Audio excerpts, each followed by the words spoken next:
Did you ever have a friend, a good friend, one that you looked up to, one that you patterned yourself after? Remember how that friendship made you feel? Did you ever lose that friend? Did you ever lose that friend to some unfathomable act? If you did, remember the pain? And even if you didn't, take a few seconds to imagine how you might feel. I had a good friend once, and the circumstances surrounding his loss left me grappling with many, many feelings that could have taken me in a lot of different directions. But I chose to take my feelings west on a plane and deal with them while bicycling back east. But feelings are interesting because they're limitless, and after returning home, I found that I had a lot more feelings left inside me. So again, I packed my feelings up, along with the bicycle, and got on a plane bound for Egypt and started riding. I pedaled through Sudan, Ethiopia, Kenya, Tanzania, Malawi, Zambia, Namibia, Botswana, and South Africa. Bicycling North America and Africa infused me with two things that work well together: passion and confidence.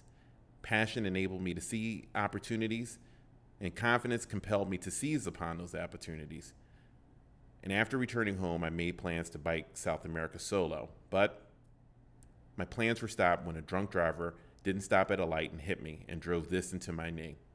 Through the searing pain and a lot of tears, I asked the ER docs when I would walk or ride a bicycle again, and all I heard was, sometimes silence says way too much and says way too many things. But like I said earlier, feelings are limitless and extremely powerful. So I applied them to myself like I never had before to move forward through rehab, and a year to the day of the accident, I was in Turkmenistan bicycling across Asia. Bicycling across Turkey, Georgia, Azerbaijan, Turkmenistan, Uzbekistan, Tajikistan, Kyrgyzstan, and China was physically tougher than Africa and a lot more emotionally challenging than bicycling North America. I returned home deflated, almost defeated, but I had to get out of my funk when ESPN asked me to write an article on my travels.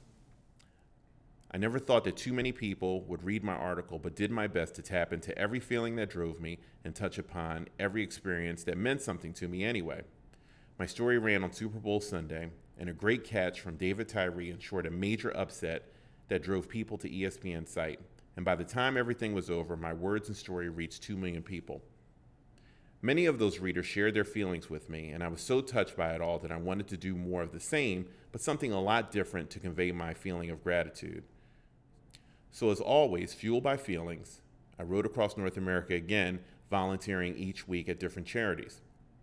I fed the homeless in San Diego, helped blind kids in Phoenix, sat with hospice patients in Las Cruces, spoke to felons in El Paso, cancer victims in Austin, and I spoke with kids in Galveston.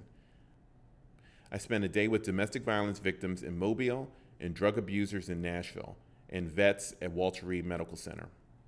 Now, with 4 trips crossing 3 continents underneath my Lycra, I finally decided that my life had come full circle enough to write a book, and that's where the real trip began. Each day since that last trip ended, I sat down in front of my laptop in cafes across Philadelphia and tried to find the right words and phrasings to establish clarity on the page to explain what I did and exactly why I did it. I thought about the controversial times like when I saw a store called Niggas in Africa, or when I got kicked off the bike tour in Asia, or when a rider was drugged and almost raped. I thought about the beautiful sights that I biked past, like the Great Wall of China, Victoria Falls, Niagara Falls, and Mount Rushmore. I thought about the smiles, hugs, touches, and high fives that I've had over the years that still warm me to this day. I thought about it all, but I gave the most thought to the most precious, viable, valuable, and powerful thing that I saw: me. I say this because on September 11, 2001, I saw myself as nothing more than a man with a dead friend. But now I see more. I see an author, a motivator, a filmmaker, and a guy that has gone pretty far physically, emotionally, and spiritually, fueled by nothing more than feelings. So now that I've told you my story, the question isn't what am I going to do next, because I assure you that I'm going to continue moving forward. But the remaining question is, what amazing things are you going to do with your feelings?